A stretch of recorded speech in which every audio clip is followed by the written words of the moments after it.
కిలోమీటర్ల పైగా అబ్రామును ప్రయాణం చేపించి కనాను దేశానికి తీసుకొని రావటం చూడవచ్చు. కనుక దేవుని యొక్క అదే మొట్టమొదటిసారిగా అబ్రాము దేవుని యొక్క స్వరాన్ని వినటం, మహిమను చూడటం. కనుక ఇక్కడ వివరాలు రాయబడలేదు, కానీ 7వ అధ్యాయం 1 నుంచి 4 వచనాలు మనం చూస్తే అపోస్తల కార్యాల్లో అబ్రాముకు దేవుడు ఎలాగో ప్రత్యక్షమయ్యాడో అక్కడ రాయబడింది.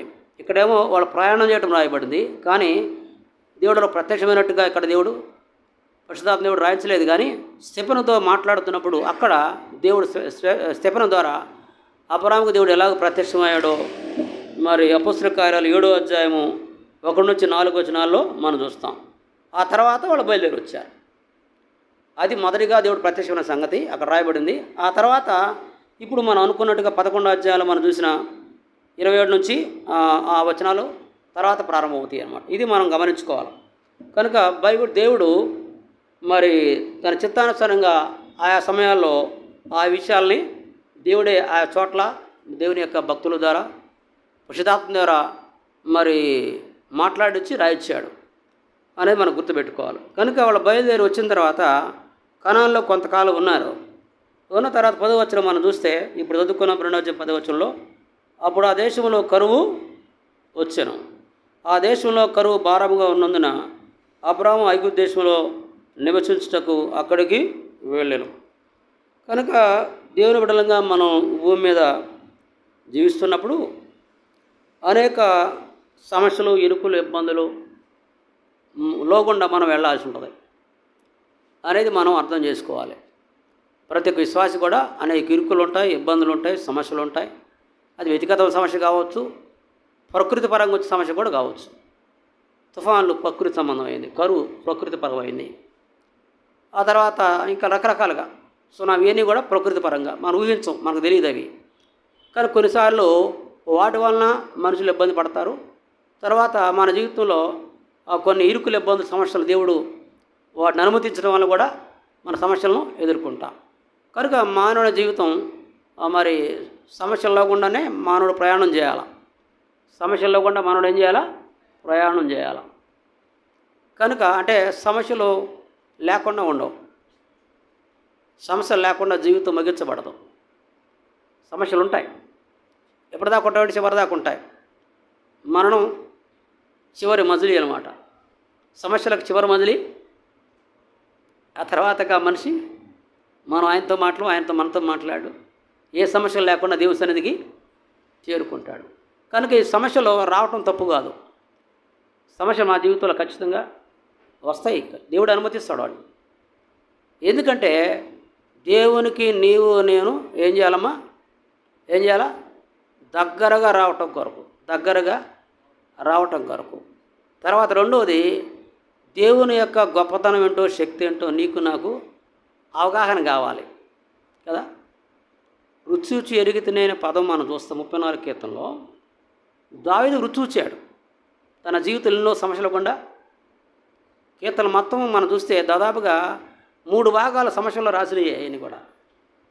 దావీదు కౌరవ కుమారులు రాయని దావీదు 3 భాగాలు రాశాడు. కౌరవ కుమారులు రాశాడు, సొలొమోను రాశాడు, ఆసాపు రాశాడు, మోషే రాశాడు.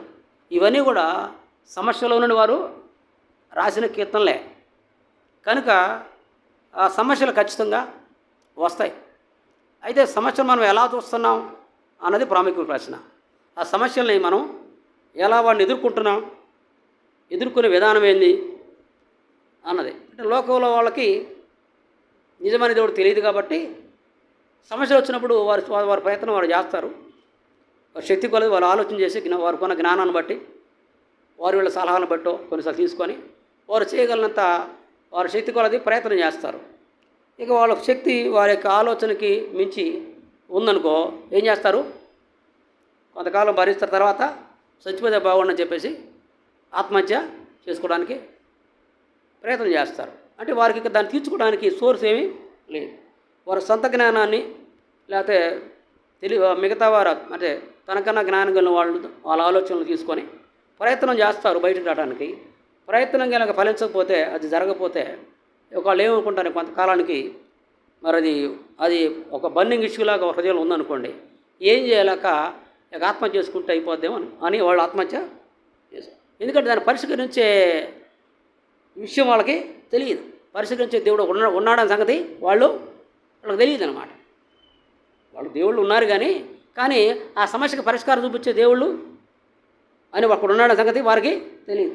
ఉన్నారు కానీ మిగతా దేవుళ్ళు ఆ సమస్యకు పరిష్కారం మన దగ్గర లేదు.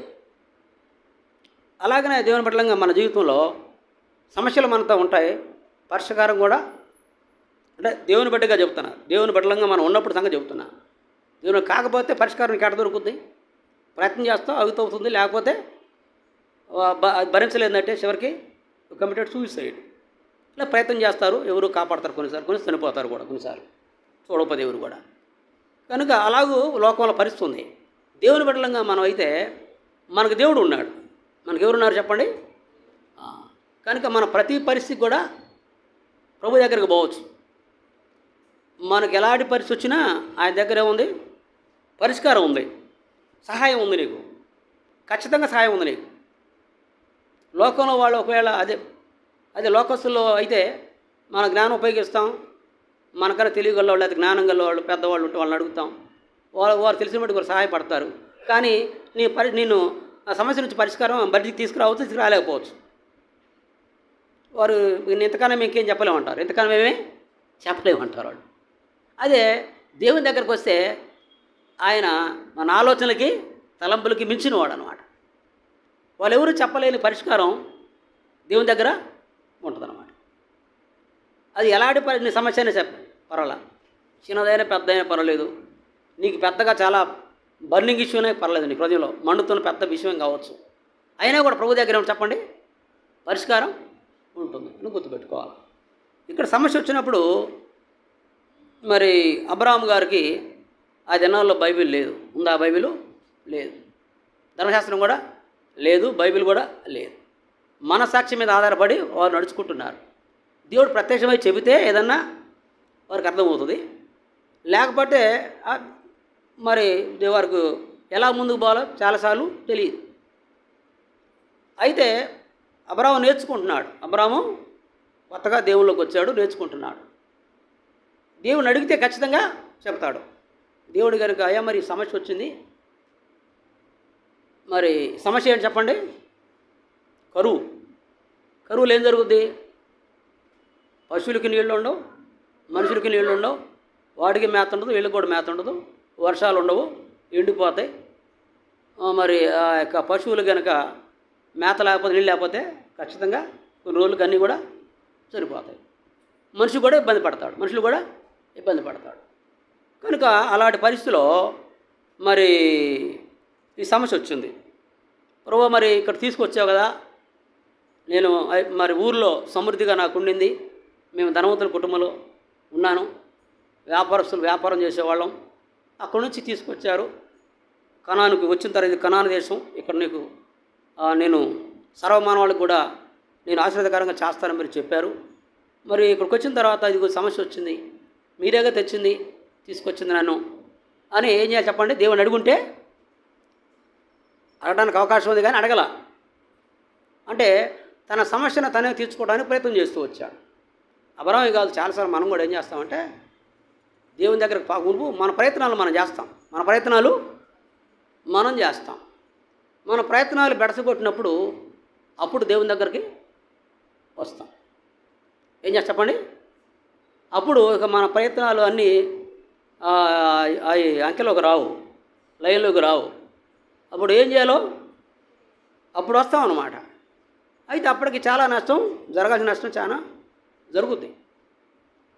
కనుక ఇక్కడ కూడా మనం చూస్తే దేవుని అడిగే అవకాశం ఉంది, కానీ అవకాశాన్ని వినియోగించుకోవాలి. ఎవరు చెప్పండి?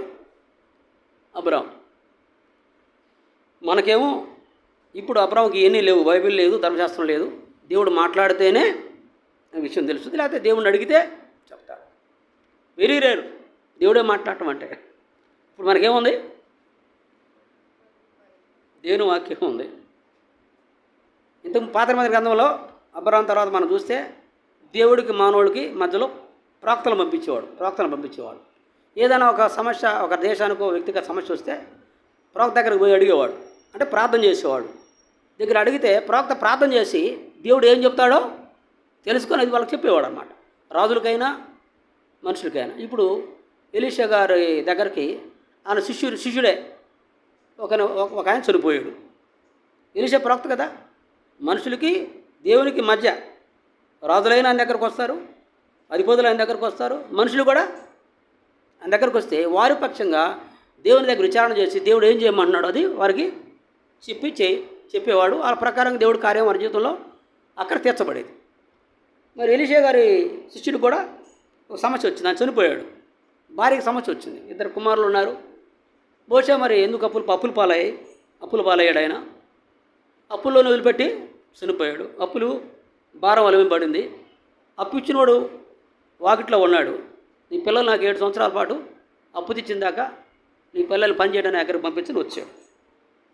ఆమె జీవితం ఎలా గడవాలేక పోషించే భర్త పోయాడు, పిల్లలు ఎత్తుకొని పోవడానికి ఏమో ఆయన వచ్చాడు అప్పు ఉందని. ఇప్పుడు జీవితం ఎలా తాగాల? ఎక్కడికి పోయిందంటే ఎలీషా దగ్గరికి పోయింది. అయ్యా, నీ దాసుడు మీ శిష్యుడు కదా, నా భర్త నమ్మకంగా శిష్యుడిగా ఉన్నాడు.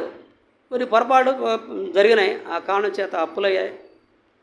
మరి అప్పులో విడిచిపెట్టి ఆయన వెళ్ళిపోయాడు.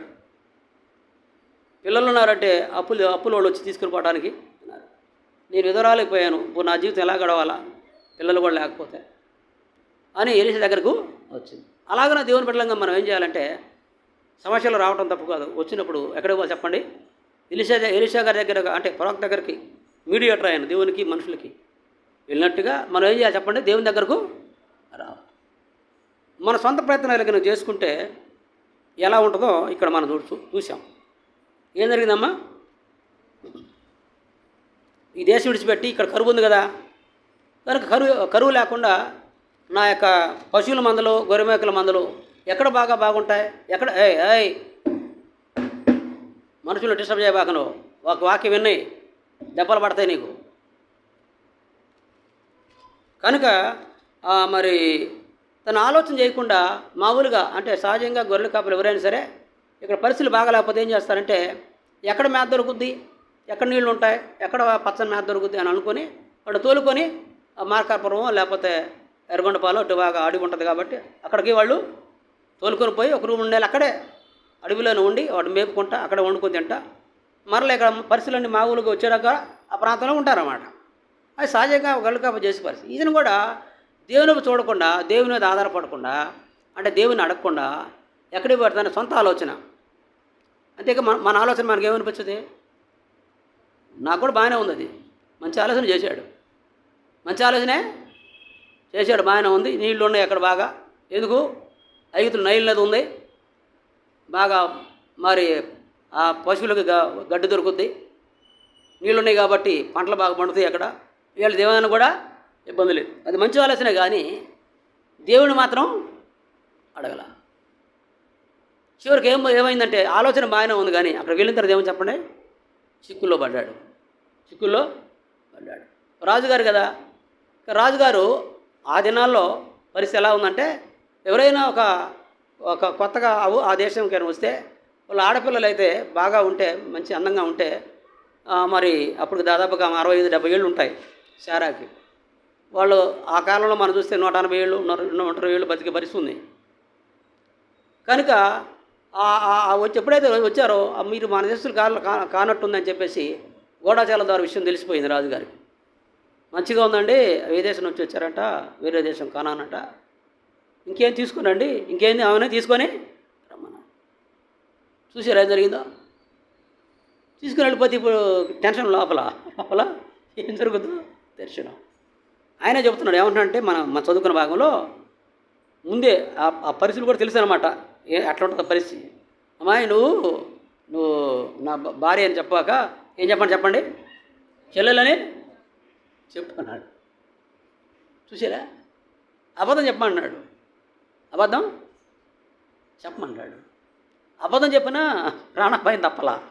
అబద్ధం చెప్పినా ఏం చేసి చెప్పండి? ఆమెను ఎత్తుకొని వెళ్ళిపోయి ఇక ఆమెను చేసుకోవాలంటే ఈయన చంపాలా అబ్రాహాముని. అసలు అబ్రాహాం జీవితం ఎందుకు కానాన్ని తెలుసుకొచ్చాడో అది అక్కడతో నైపోయాడు కనపడింది. ఐగుప్తులోనే అబ్రాహాం జీవితం ముగించబడుతుంది అన్నట్టు ఉందన్నమాట పరిస్థితి. కానీ దేవుడేమో కనాన్లో నేను ఉంచి సర్వమానవాళ్ళకి ఆశీర్వాదం, దేవుని ఆశీర్వాదాలు తీసుకురావాలని ఉద్దేశం. మరి యేసు ప్రభువారు ఎక్కడి నుంచి వచ్చాడు? అబ్రహాము నుంచి వచ్చాడు కదా. అది ఆయన ప్రణాళిక. ఏదేంలో దేవుడు మానవుడు కోల్పోతే ఇది యేసు ప్రభువారిలో మానవుల్ని దేవుని దగ్గర సమకూర్చాలని, అందుకొరకు యేసు ప్రభువుని భూమి మీద తీసుకురావాలని అబ్రహాము పిలుచుకొని వచ్చాడు అక్కడి నుంచి. అది ఆయన ప్రణాళిక. ఈయన పోయి తన సొంత ఆలోచన చేసుకుని పోయి ప్రభు దేవుడిని అడగకుండా, అయ్యా ఏం చేయమంటావు, మరి కరువు ఉంది, ఇక్కడ కనాను బ్రహ్మాను కూడా తీసుకొచ్చావు, నా పరిస్థితి ఏంది, మరి మేము చచ్చిపోయే పరిస్థితి ఏర్పడతాం, నా యొక్క ఆస్తి అయ్యే కదా అవి చనిపోయే పరిస్థితి ఏర్పడింది అని అడుగుంటే ప్రభు ఆలోచన చెప్పేవాడు, ఏం చేయాలో చెప్పేవాడు. కనుక ఇప్పుడు అడగకుండా తన సొంత ఆలోచన ప్రకారం వెళ్ళాడు. పైకి బాగానే కనపడుతుంది, కానీ అక్కడేమో చెప్పండి ప్రమాదం పొంచుకొని ఉంది. చూడండి ఏం జరిగిందో. అక్కడేం జరిగిందో మనం గమనిస్తే 13వ వచనం, నీ వల్ల నాకు మేలు కలుగునట్లు, నిన్ను బట్టి నేను బ్రతుకున్నట్లు నీవు నా సహోదరవని దయచేసి చెప్పాడు. బాగానే ఉంది. ఇప్పుడు ఆ ఊరిలో స్త్రీలు చూశారేమన్నా, అబ్రాము ఐగుప్తులో చేరినప్పుడు ఐగుప్తులు ఆ స్త్రీని మిక్కిలి సౌందర్యవతి ఏమిటో చూసారా? ఐగుప్తులు చూసి అబ్బా ఎంత అందంగా ఉంది ఏమే అనుకున్నారు. అనుకొని పోయి రాజుగారికి సమాచారం ఇచ్చారు. రాజు ఇతనికి బలమే ఉన్నాడు, ఎక్కగా పరాయి దేశస్తుడు, రాజు ఏదైనా చేయొచ్చు, ఏం చేసినా కూడా దిక్కుదేమనేవి కూడా, ఎందుకు సపోర్ట్ ఎవరు కూడా రాజు అధికారం గలవాడు, ఏం చేసినా చెల్లుబాటు అవుతుంది వాళ్ళ దేశం కాబట్టి.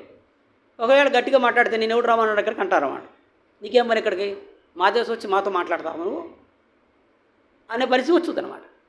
కనుక ఇప్పుడు అబ్రాము ఇరుకుల్లో పడ్డాడు. కానీ మనం కూడా చాలాసార్లు ఇరుకులు పడి ఏం చేయాలో అర్థం కావట్లా. ఇప్పుడు ఆమెను బయటికి తేవాలా, ఆ నుంచి బయట పడాలా, ముందు అయ్యే పనేనా? అబ్రాము చేతులు ఏమీ లేదు, మరణం తప్ప. ఈయన చంపేస్తారు, ఆమెను చేసుకుంటాడు. అప్పుడు ఇక అబ్రాము పరిస్థితి అడకత్తల్లో పోక చెక్కలాగా ఏం చేయాలో అర్థం కాని పరిస్థితిలో ఇంకేం చేస్తాడు, ప్రభువే సహాయం చేయాలా. అప్పుడు ప్రభువే కనుకరించి జ్ఞాపకం చేసుకున్నాడు. ప్రభు కనుక జ్ఞాపకం చేసుకుంటే అబ్రాము అక్కడే జీవితం ఫుల్ స్టాప్ అయిపోయి జీవితం ముగించబడేది. ప్రభు ప్రణాళిక నెరవేరకుండా అక్కడ ఆగిపోయేవాడు. ప్రభు కనికరించి ఇప్పుడు అతను మొత్తాడు. ఎవరు చెప్పండి? ఐగుప్తు యొక్క రాజు ఫరోనే మొత్తాడు. ఆ ఇంట్లో ప్రతి ఒక్కడు బాధపడుతున్నాడు. బాధ వాళ్ళని వాళ్ళకి అడిగే, వాళ్ళకు ఉంటారు కదా దేవతలు అనేవాళ్ళు, వాళ్ళని అడిగారు. దేవతల్లో దేవుళ్ళు జ్యోతిష్కులు ఉంటారు, వాళ్ళు కూడా బ్యాచ్. వాళ్ళందరిని అడిగితే వాళ్ళకేమీ అర్థం కావట్లా, వాళ్ళకేమీ అర్థం కాల. ఏంది రాజా అంతా బాగానే ఉంది, మాకేం తెలియట్లేదు మరి అని వాళ్ళు చెప్తా ఉన్నారు. వాళ్ళే సొల్యూషన్ చెప్పాలా, ఎందుకు వచ్చింది బాధలు అంటే అర్థం కావట్లా. అప్పుడు వాళ్ళు దేవుడే మరి కొంతమంది వీళ్ళని గమనించి, మీరు అనుకున్నట్టుగా ఆమె చెల్లెలు కాదు, నువ్వు చెల్లెలు కాకపోతే మీరు చేసుకోవచ్చు, కానీ ఆయన భార్య పెళ్ళైన నువ్వు చేసుకుంటావా? పెళ్ళి కాలేదనుకొని నువ్వు తీసుకొచ్చుకున్నారు, పెట్టుకున్నావు, బాగానే ఉంది అని రాజుగారికి విషయం తెలియజేస్తాం. అట్లాగా అని అలాగైతే నాకెందుకని చెప్పేసి అప్పుడు పిలిచి అనియుడు గర్దిస్తున్నాడు. నాకెందుకు చెప్పలా నువ్వు అన్నాడు. నాకెందుకు చెప్పలేదు ఈ సంగతి నాకు అన్నాడు. దేవుడే కలుగు చేసుకుంటే తప్ప అక్కడి నుంచి బయటపడలేకపోయాడు. ఈయనేమో కరువు తర్వాత సంగతి తప్పించుకుందని పోతే ఎట్టుందంటే పొయ్యిలో నుండి ఎట్టుందయ్యా, పొయ్యిలో నుండి చెప్పండి పెనంలో పడ్డట్టుంది. పొయ్యే కాలుతుంటే పెనం ఇంకా చిరపట్లాడుద్ది, పొయ్యే కాలుతుంటే పెనం ఇంకా చిరపట్లాడుద్ది, మామూలుగా ఉండదు. ఈయనేమో కరువు తెప్పించుకుందని ఎగిరిపోతే అక్కడ పోయి ప్రాణం పోయే పరిస్థితి ఏర్పడింది. అంటే అర్థమైంది, కరువు తెప్పించుకుందని ఇదో ఈ కరువు ఈ పెనం అనుకోండి, పొయ్యి అనుకోండి, ఈ తప్పించుకుందాం బాగా బతకొచ్చు. ఆయన పోతే బతకడం అట్టు నుంచి ముందు సాగు కబరు వచ్చేటట్టు ఉంది. ప్రభు కనికరించి ఆ పొయ్యిలోని పెనంలో పడిన పరిస్థితుల్లోంచి బయటికి చల్లగా కదా. ప్రమాదాలు పడడం ఏం చేయాలా, అరవడి చేస్తే కుదరవు, చల్లగా బయటికి రావాలి, చల్లగా బయటికి రావాలా. కనుక అలాగున మరి సమస్య కరువులో మరి ఇబ్బంది పడడం విషయం చూస్తాం. కారణం ఏంటంటే తన ఇష్టాన్ని వెళ్ళే పరిస్థితి బాగానే ఉంది, నీళ్లు సమృద్ధిగా ఉన్నాయి, అందులో ఇబ్బంది ఏమి లేదు, నైల్ నది ఉంది, బాగా పంటలు పండుతాయి, తినడానికి త్రాగడానికి నీకు పశువులకు ఇబ్బంది ఏమి లేదు. కానీ ఆ దేవుని ఏర్పాటు. దేవుని ఏర్పాటు లేని స్థలం ఎక్కడో పోయినా నువ్వు కొంత సర్వైవ్ కావచ్చు, కానీ తర్వాత నీకు ఇబ్బందులు ఎదురవుతాయి.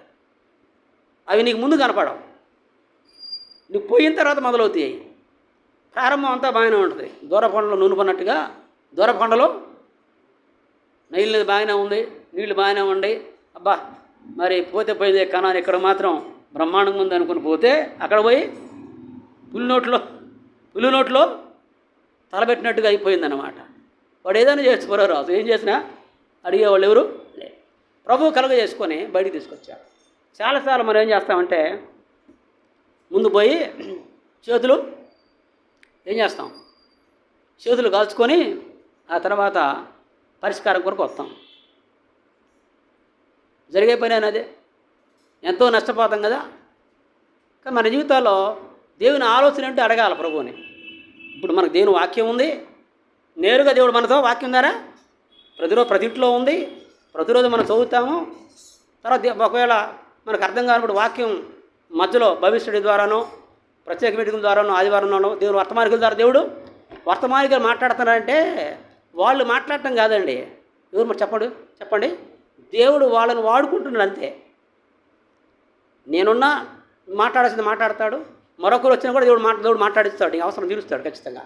అది మాత్రం వాస్తవం. రోజుగారు వచ్చినా ఇంకొకళ్ళు వచ్చినా ఆయన మాట్లాడించుకునేవాడు ఆయనే. ఆయన మాట్లాడటానికి ఒక మనిషి కావాలి కదా. మనిషి 5 రోజులు 2 చేపలు ఉన్నాయండి, ఆడ ఆహారం కావాలి వాళ్ళకి. 3 రోజులు అయింది, ఆహారం ఎవరు ఇచ్చారు? ఒక చిన్నపిల్లవాడు ఇచ్చాడు. అంటే ఒక పిల్లవాడు మనిషి ద్వారానే చేస్తాడు ఏదైనా సరే. దేవుడు మనిషి ద్వారానే మనిషిలో నుండి మాట్లాడతాడు. ఎందుకని? పరిశుద్ధాత్మ ఎప్పుడైతే మన పాపాలు ఒప్పుకొని క్షమాపణ కోరుకున్నామో ఆ రోజు నుంచి ఆయన మనలో నివసిస్తున్నాడు. చేరువచ్చిన నాకు కానీ నా అక్కర ఇస్తాడు, చేరువచ్చిన మీ అక్కర కూడా మీకు పరిష్కారం ఇస్తాడు, నాకు కూడా పరిష్కారం అయినా ఇస్తాడు. నాకు సమస్యలు ఉంటాయి, మీకు కూడా సమస్యలు ఉంటాయి హ్యూమన్ బీయింగ్స్గా. కనుక దేవుడు మనలో ఉండి మరి మన అక్కరలో దేవుని యొక్క బిడ్డల్లో ఉండి ఆయన మాట్లాడుతాడని సంగతి మనం గుర్తుపెట్టుకోవాలి. కనుక ఇక్కడ మనం అందుకనే మన ఇష్టం కాకుండా దేవుని ఇష్టం చేస్తే మన ఇష్టం చేస్తే ఏం తెలుస్తుంది? ఐగుప్తు రాజు అట్టున్నాడో ఏమండి ఇరండి చూడండి, ఐగుప్తు రాజు ఎలా ఉన్నాడో తెలియదు, ఎలాంటివాడో తెలుసు అబ్రాహాంకి తెలియదు, వాళ్ళ బృందానికి ఎవరికి తెలుసా తెలియదు. ఎవరికి తెలుసండి? దేవుడికి తెలుసు. కనుక ఆయన తెలిసి చూసి ఆయన దగ్గర బొమ్మ చెప్తాడండి. అబ్రామా పాబాకు అంటాడు, అబ్రామా పాబాకు అన్నాడు. అబ్రాహం తెలియకపోయినా ఆ మాట దేవుడు చెప్పాడు కాబట్టి దేవుడికి భవిష్యత్తు తెలుసు, వాళ్ళు ఎలా ఉన్నారో తెలుసు. నీకు తెలియదు, ఇప్పుడు తెలియదు, భవిష్యత్తు కూడా తెలియదు. దేవుడికి వారు ఎలా ఉన్నారో, వాళ్ళు ఎలాంటి వారు, ఎంత భయంకరంలో, మంచి వాళ్ళ చెడ్డోళ్ళ అని ఆయనకు తెలుసు. కనుక ఎవరి చేతికి అప్పగించుకోవాలి మనం? ఎవరిని అడగాల? అన్నీ తెలిసినా దేవుని అడిగితే సులభమైన పరిష్కారం దొరుకుతుంది, నష్టం కాకుండా. ఇప్పుడు 2 దినాలంటిలో అబ్రాహం ఎట్లుంటాడు చెప్పండి? అబ్రాహం నిద్రపట్టి ఉంటుందా? ఏమా నిద్రపోయి ఉంటాడా? ఏమి నిద్ర? అన్నీ వండి గొర్రెలు నిద్ర పడితే కదా ఆమె ఆడ ఉంది. వాడు ఏం చేస్తాడో తెలియదు, చంపుతాడో పాడు చేస్తాడో తెలియదు. నిద్ర వస్తుందా? కంటి మీద కునుకు ఎరక్కొచ్చాడు పడ్డానని అనుకుంటున్నాడు. ప్రభు కనికరించి ప్రభు చూపిస్తూ అయితే నష్టం జరగాల్సిన నష్టం మాత్రం జరిగిపోయింది. తర్వాత చూస్తాం ఏం జరిగిందో. మళ్ళీ బయటకు వచ్చారు కానీ ఒక ఆమెను తెచ్చారు అక్కడి నుంచి. ఆమె అన్నిటికీ మీరంటారు మీ భాషలో ఏందది? పుండు అని చెప్పండి. పుండు అనమాట. తెచ్చిపెట్టుకున్నారు అయితే కొరిగితో తలగొప్పున్నట్టమ్మ, కొరిగితోటి తెచ్చుకుని ఆమె బాగానే వచ్చింది. వచ్చేటప్పుడు ఆ తర్వాత ఆమె శారా గారి యొక్క ఆలోచనకి ఆమెను వివాహం చేసింది. తర్వాత ఒక ఆయన బయటకు వచ్చాడు, ఆయనతోనే ఇబ్బంది అనమాట. ఇప్పుడు ఆయనతోనే ఇబ్బంది. మిడిల్ ఈస్ట్లో నెమ్మది దేవుడికి 52 దేశాలు ఉన్నాయి మొత్తం మీద. ఎన్ని దేశాలు చెప్పండి? ఒక్కడే ఎన్ని దేశాలు అయినాయట? కునుకు లేదు. లేస్తే వాళ్ళ మీద పోతారు. ఎవరి మీదకి? ఇస్సాకు సంతానం ఇజ్రాయెల్ మీదకి పోతారు, అబ్రాహాం సంతానం మీదకి పోతారు. బాగా నల్లగొడతారు. బాగా వాళ్ళు నల్లగొడతారు. రక్తాలు కాస్త ఒక 2-3 నెలలు సైలెంట్ అయిపోతారు. మళ్ళీ పోయి కదిలించుకుంటారు, మళ్ళీ కదిలిస్తారు, మళ్ళీ కొడతారు వాళ్ళు అన్నమాట. ఇది పరిస్థితి అన్నమాట. ఎందుకు? వాడు అడవి గాడిది అంటే వాడు ఏం చేస్తున్నా వాళ్ళకి తెలియదు అన్నాడు. వాడు ఏం చేస్తాడో ఎందుకు చేస్తాడో కూడా తెలియదు, కారణం తెలియదు. కనుక చూసారా, రావటానికి బాగానే వచ్చారు కానీ ఆయన పోతూ పోతూ అయ్యా నువ్వు మా దేశంలో ఉంటే మాకు నెమ్మది లేదు కాబట్టి నీ దేశం నువ్వు పో, ఇంకేమన్నా ఇవ్వమంటే ఇస్తా అని చెప్పేసి దాసులు దాసీలు ఉన్నాయి కాక ఇంకా అదనంగా అవన్నీ కూడా ఇచ్చి ఇదిగో ఈ దాసిని కూడా ఎత్తుకుపోమన్నాడు. బాగానే ఉంది అమ్మాయి, బాగా పనికి వస్తలే ఆవిడికి అనుకున్నాడు ఆయన. కానీ తర్వాత పుండు అవుతుంది సంగతి, ఏమే ఏకు ఏకు మేకైతే సంగతి వారికి తెలియదు. అయితే ఒక అపరాంగర దేవుని అడుగుంటే అక్కడ దాకా పంపించేవాడు. ఎందుకన్నానంటే ఆ తర్వాత ఇట్లాంటి పరిస్థితి కొడుకు కూడా ఎదురైంది. ఎవరికి ఎదురైంది? ఇస్సాకు కూడా ఎదురైంది. ఇస్సాకు కూడా ఎదురైంది. అక్కడ ఏం చేశారు చూద్దాం. 26వ అధ్యాయం చూడమ్మా, నేను చదివించే కదా. 26వ అధ్యాయం. కొడుకు కూడా ఎదురైంది ఇట్లాంటి సందర్భమే.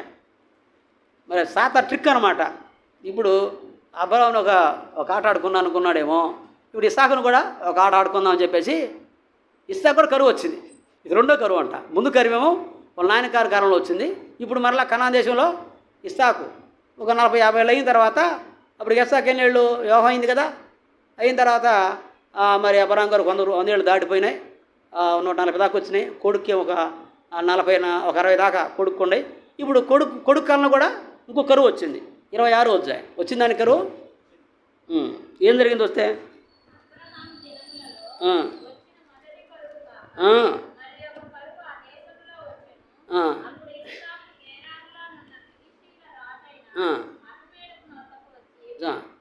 సరే చాలు.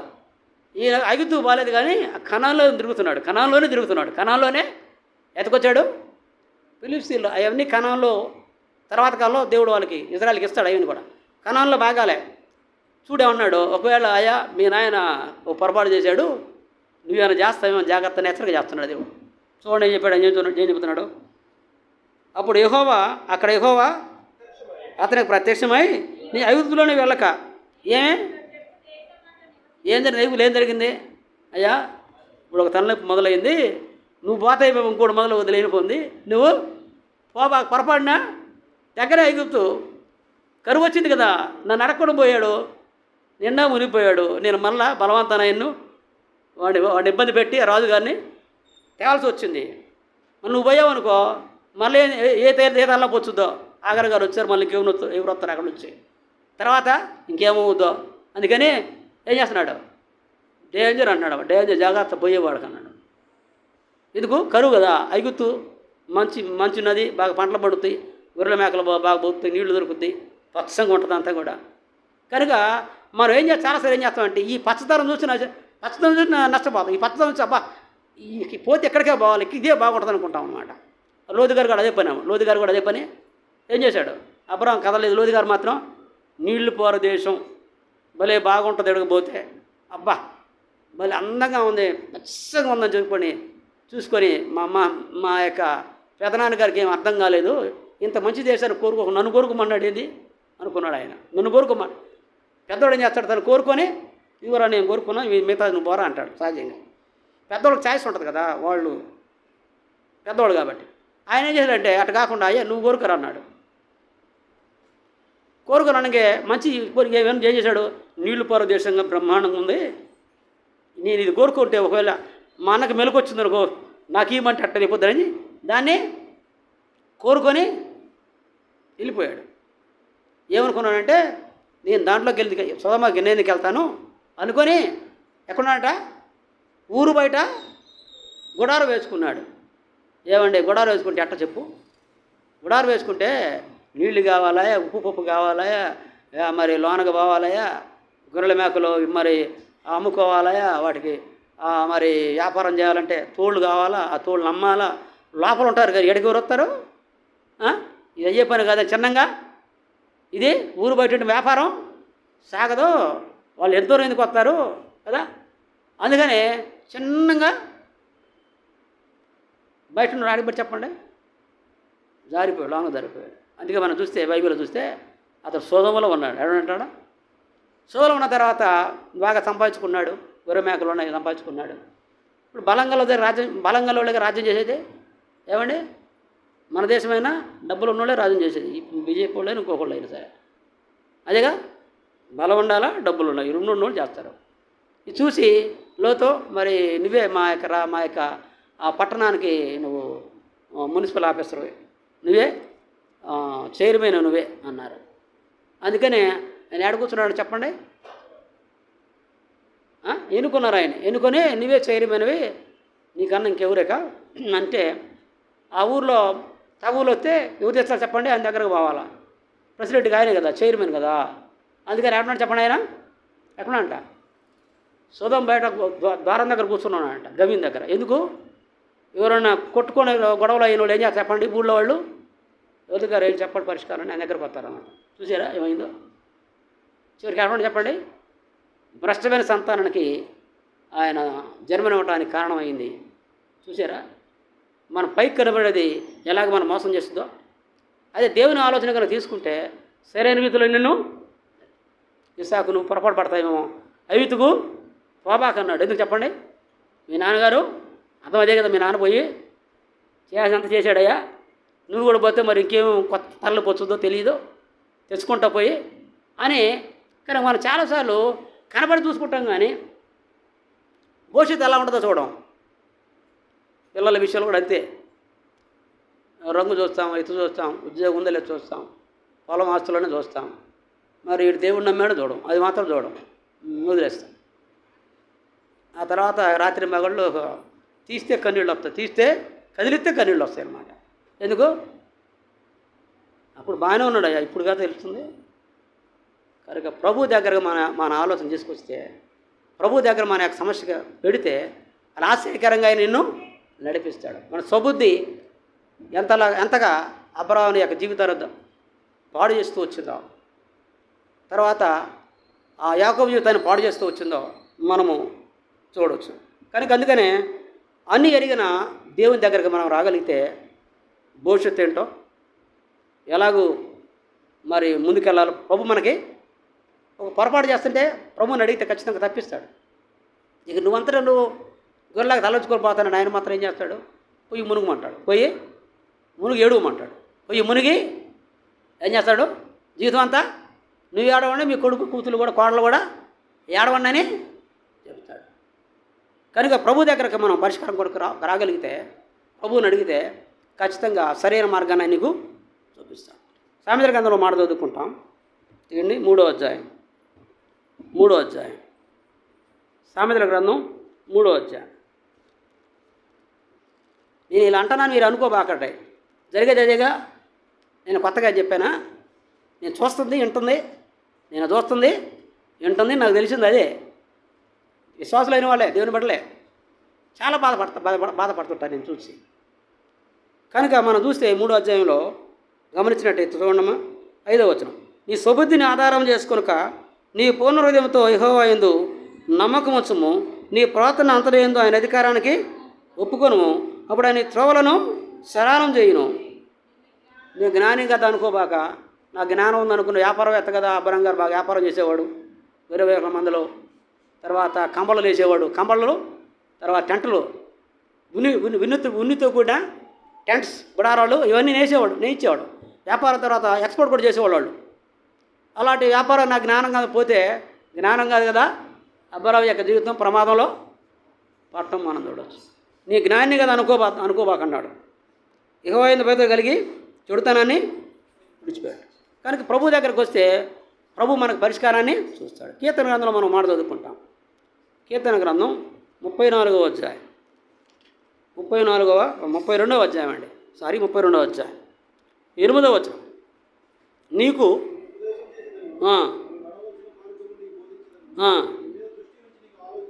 ఇప్పుడండి ఆయన వైపు ఇప్పుడు చదవండి. 34వ అధ్యాయం 4వ వచనం.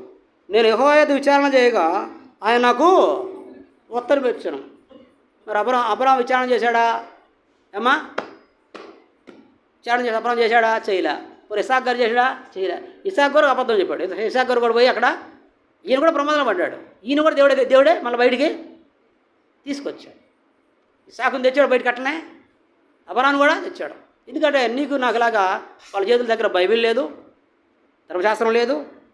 దేవుడు ప్రత్యక్షమై చెబితే తప్ప కొత్తగా దేవుళ్ళలోకి వస్తూ ఉన్నారు. ప్రభు కనికరించి వాళ్ళకు కొన్ని పాఠాలు నేర్చుకుంటారని చెప్పేసి ఆయన వారిని ఆ ప్రమాదంలో వచ్చి బయటికి తీసుకొచ్చారు. ఇప్పుడు మన చేతిలో బైబిల్ ఉంది, మనం ప్రార్థన చేసి కనిపెట్టి దేవుడు మాట్లాడతాడు.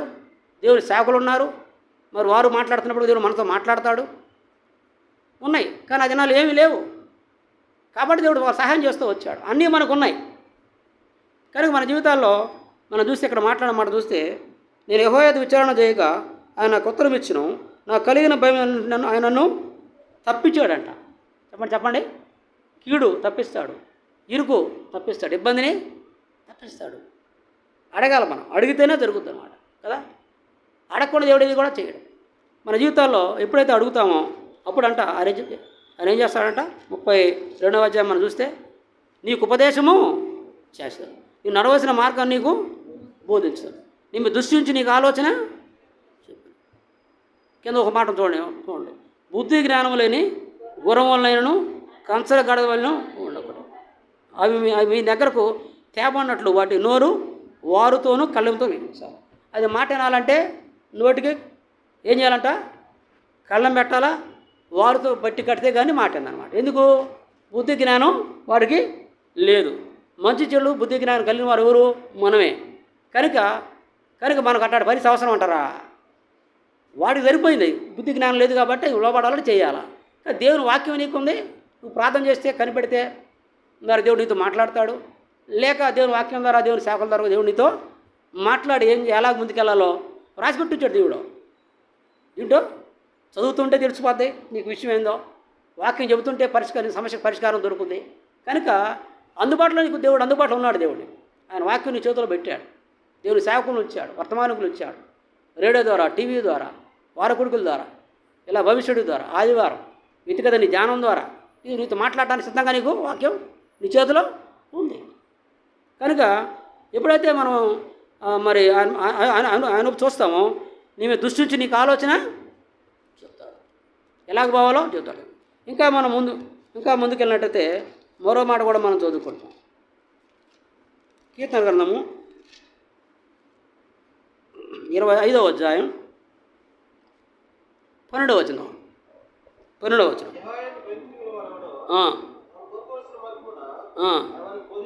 చూసారా, యెహోవా యందు భక్తులు గలవాడెవడో వారు కోరుకొనవలసిన మార్గం ఆయనకు, ఏ మార్గం బావాలో, ఐగుప్తు బావాలో, ఇక్కడే ఉండాలో, ఏమైనా చేసుకోవాలో, ఏమైనా చేసుకోకూడదో, మంచివాళ్ళు చెడ్డవాళ్ళు నీకు నాకు తెలియదు. మనకు మాత్రం అవి దాచిపెట్టి అన్నీ చూపిస్తారు, మిగతా అది మాత్రం చూపిస్తారు, మిగతా చూపిస్తారు. చదువు, ఉద్యోగం ఇవన్నీ చూపిస్తారు, కానీ ఆ బిడ్డ క్యారెక్టర్ ఎట్లా ఉంటుంది, మంచివాళ్ళు ఇవన్నీ నీకు ప్రభు దగ్గరకు పోతే మనుషులు కూడా మనకు చెప్పరు చాలాసార్లు, మొమాటాలు అన్నమాట కదా.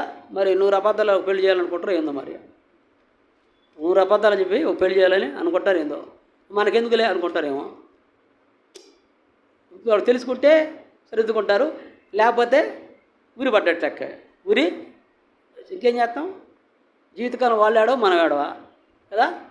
ఈ దెబ్బకి ఆరోగ్యం బాగున్న మనం చివరికి బీపీలు, షుగర్లు పెరిగి హార్ట్ స్ట్రోకులు, అటాకులు వచ్చి ఏందయ్యా అంటే కదిలిస్తే అవి మొత్తం ఇక గంటల తరబడి ఏడుస్తా గందరగోళం జరిగింది ఇదన్నా ఇది. ఓహో, అందుక వెనక ఏమి ఉంటాయి, ఊరికి ఎడుతారా?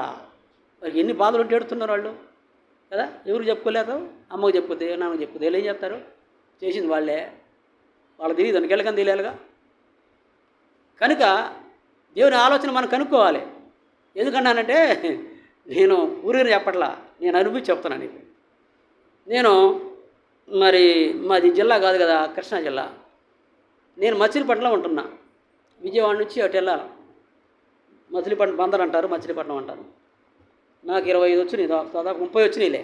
30 ఏళ్ళు జరుగుతున్నాయి, 30 సంవత్సరం జరుగుతుంటే మరి మ్యారేజ్ చేసుకోవాలిగా. నాకు దేవుని సేవకులు బోధించటం, నాకన్నా పెద్దవాళ్ళు వాళ్ళు ఎలా దేవుని కొరకు కనిపెట్టి వివాహం చేసుకుంది, దేవుడు ఎలా దేవుని చిత్తం వాళ్ళకి చెబుతుంది, దేవుని వాక్యం ఎలా మనకు దేవుని చిత్తం గురించి మాట్లాడుతుంది, ఇవన్నీ నేనంటా చేస్తా ఉన్నప్పుడు దేవుని చిత్తం నేను కూడా చేయాలను. దేవుని చిత్తాన్ని నేను కూడా చేయాలి. దేవుని చిత్తం లేకుండా చేసే చిత్తం ఎవరిదే చెప్పండి. దేవుడు అడగకుండా చేసేది ఎవరిది? మన చిత్తం. మన చిత్తం ఏం చేస్తుంది? మరి ఇబ్బందులు ఎక్కులు పెట్టేస్తుంది అన్నమాట. కనుక ఆయన ఎరిగిన తర్వాత నాకు అంతకుముందు దేవుని చిత్తం చేయటమే తెలీదు. 25 సంవత్సరాలు వచ్చినాయి, పెద్దోడయ్యాడు, పెళ్లి చేసుకోవాలా.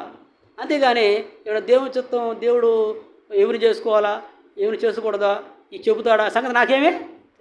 దేవుని నమ్ముకున్న తర్వాత నాకన్నా పెద్దవాళ్ళు ఎవరు దేవుని చిత్తం ఎలా చేస్తున్నారో, ఎలా దేవుని చిత్తం కనుక్కున్నారో అవి చెబుతున్నప్పుడు నాకు కూడా ఏమైందంటే అది నేను కూడా చేయాలిగా, నేను కూడా చేయాలా. అప్పుడు నేను ప్రార్థన చేస్తా ఉంటే నాకు ప్రపోజల్ వచ్చింది. 2 ప్రపోజల్ వచ్చినాయి, ఏది సెట్ కాలేదు. తర్వాత ప్రపోజల్ వచ్చింది ఎక్కడి నుంచి. సరే పెద్దవాళ్ళు అయినా ప్రార్థన చేసి చెప్పారు, అయ్యా దేవుడు నీతో మాట్లాడతాడు, ఇదిగో వాక్యం ద్వారా మాట్లాడతాడు. తర్వాత నువ్వు చదువుకుంటే వాక్యం మాట్లాడుతుంటాడు దేవుడు. దేవుని వాక్యం వింటున్నప్పుడు కూడా నేను దేవుని చిత్తం కోసం నువ్వు కనిపెట్టి ఉంటే మాట్లాడతాడని చెప్పారు. స్వరం ద్వారా మాట్లాడతాడు, వాక్యం ద్వారా మాట్లాడతాడు, దేవుని సేవకుల ద్వారా కూడా నాతో మాట్లాడు ప్రభువా అన్నాడు, ఖచ్చితంగా మాట్లాడతాడు అన్నాడు. సరే ఆయన సరే చేసుకుంటానని చెప్పిన తర్వాత మరలా కొన్ని రోజుల తర్వాత వారు ఏం చేశారంటే ఒక చిన్న సమస్య ఒకటి ఉంది అని చెప్పారు. అది పెద్ద ఇబ్బంది అయింది కాదు, కానీ సమస్య ఒకటి ఉంది. మనం ఏమనుకుంటాం సహజంగా, ఈక్వలా లేకపోతే ఎక్కువ తక్కువ ఉండాలనుకుంటాం. వయసు అది మన సంప్రదాయం ప్రకారం అబ్బాయి ఎక్కువ ఉండాలా, అబ్బాయి కన్నా తక్కువ వయసు ఉండాలి, అది మనం అనుకోవటం. మేము తర్వాత చెబితే ఒకవేళ భారతదేశ సంప్రదాయం పాటించేవాడు అయి ఉంటే నన్ను దాచిపెట్టి నన్ను మోసగించారు, నా మెడకు కట్టారు, మీరు అనబోతారు. బ్రదర్ ఆలోచన చేయండి, ఇది కూడా మీరు దేవుని చిత్తం చెప్పారు కదా ముందు అమ్మాయిని చేసుకోవటం, ఈ సంగతి అప్పుడు చెప్పాలా. వాళ్ళు తర్వాత ఏమనుకున్నారంటే మన ఇబ్బంది పెట్టకూడదుగా.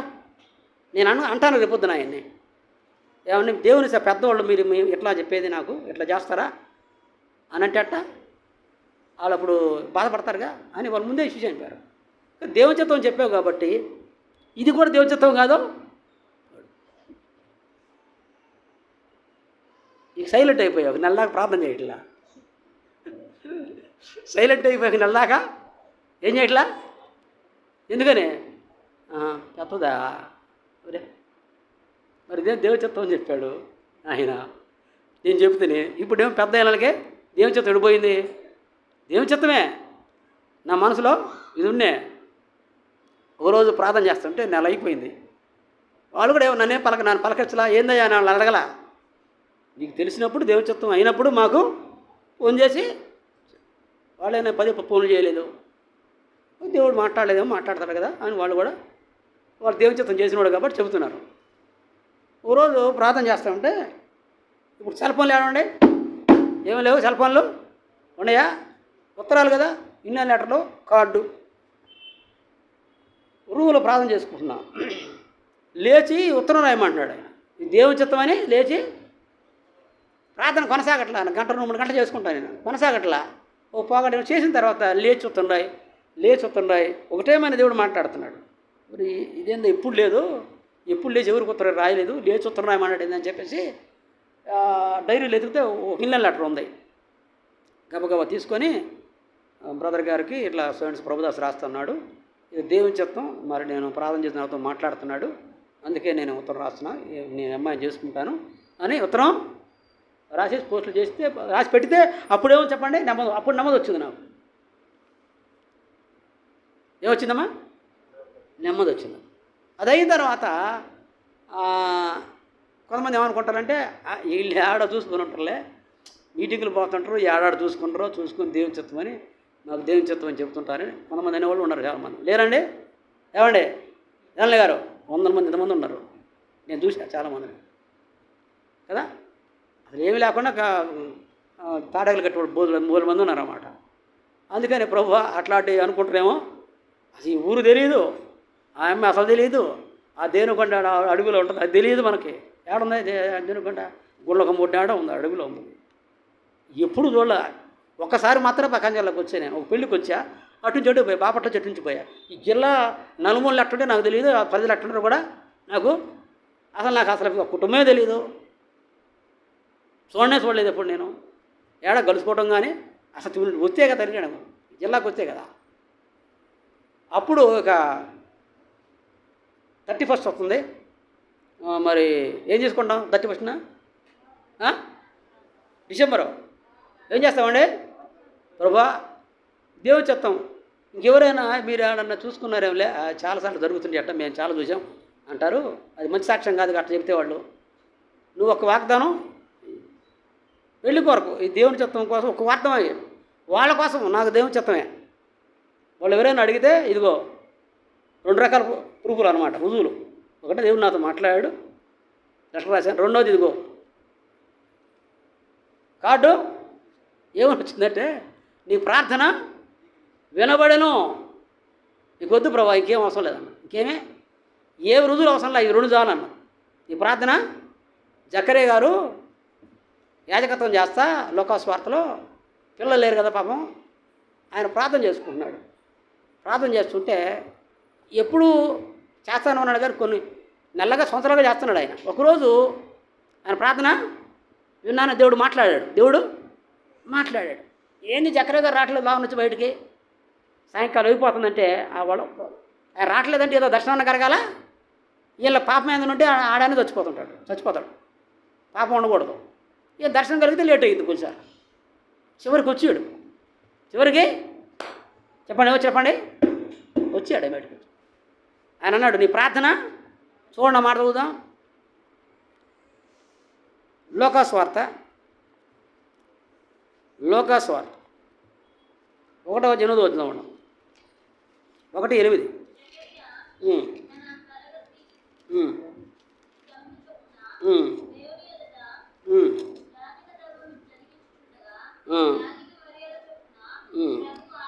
అమ్మ 13 వచ్చిన 13 చదవండి అమ్మ. అప్పుడు ఆ దూత ఏం ప్రార్థన చేస్తున్నాడు ఆయన మాకు పిల్లలు లేరే, మాకు పిల్లల్ని ప్రార్థన చేస్తున్నాడు. నేనేం ప్రార్థన చేస్తున్నాను ప్రభువా, ఇది మరి లోకంలో రకరకాల మనుషులు ఉంటారు కదా, ఏలుకెత్తి కాలు వేసేవాళ్ళు, తాడగలు కట్టేవాళ్ళు బోల్డ్ మంది ఉంటారు కదా ప్రభువా, వారందరికీ కూడా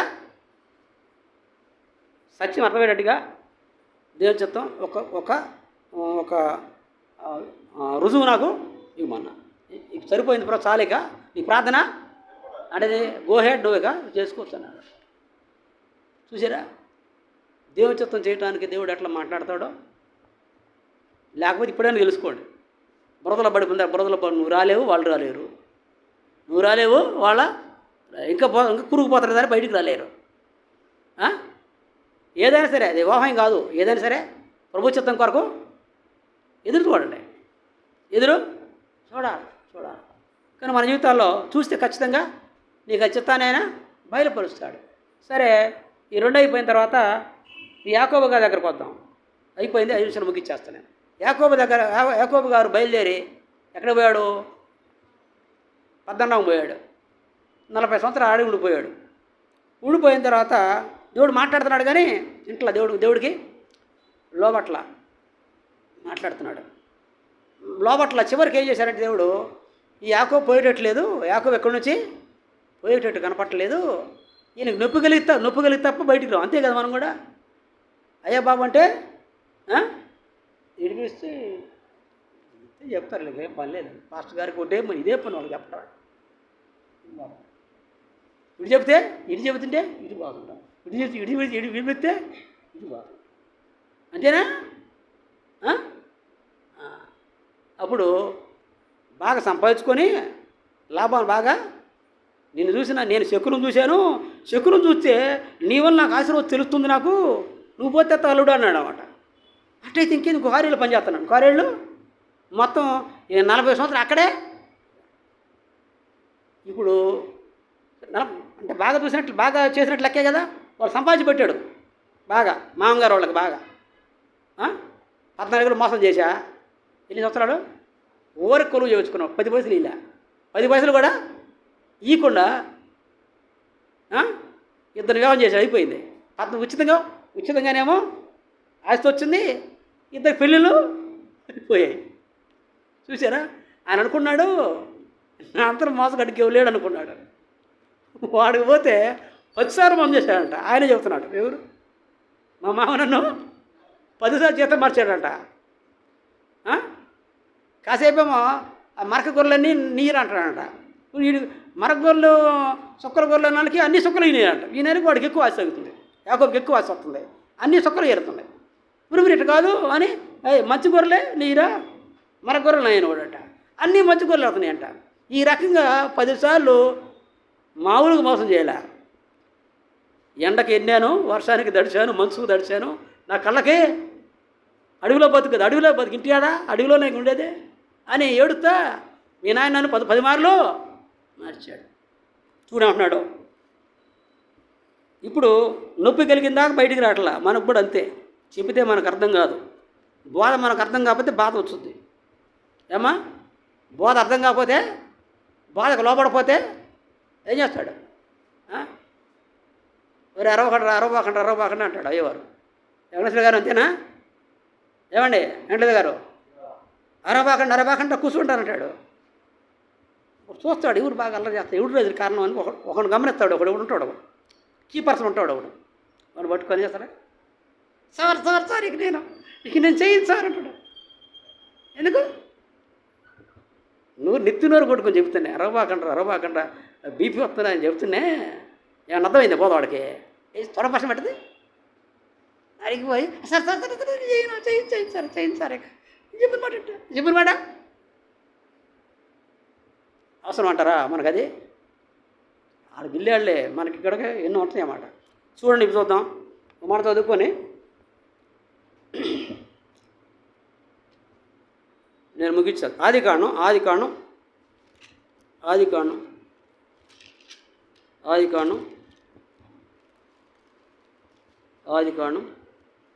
31వ అధ్యాయం.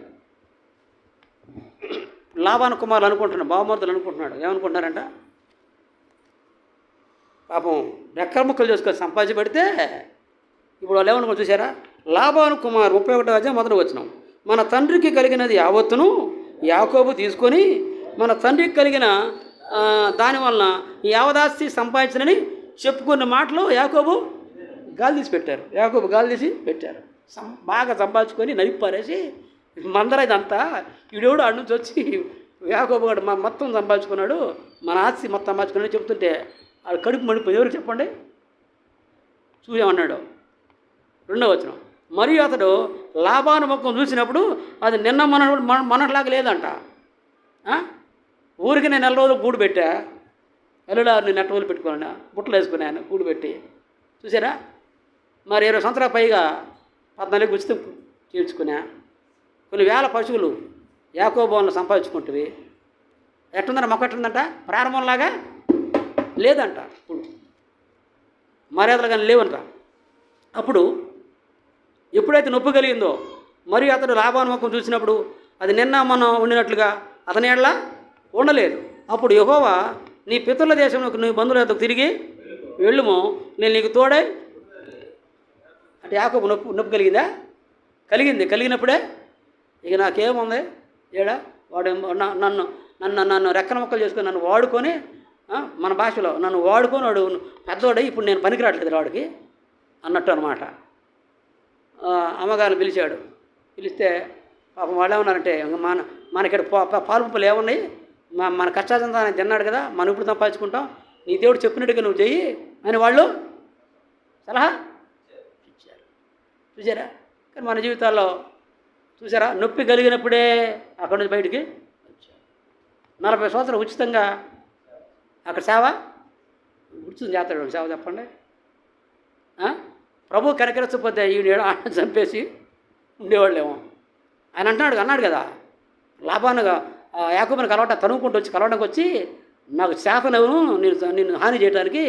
అయితే రాత్రి దేవుడు నాతో మాట్లాడాడు.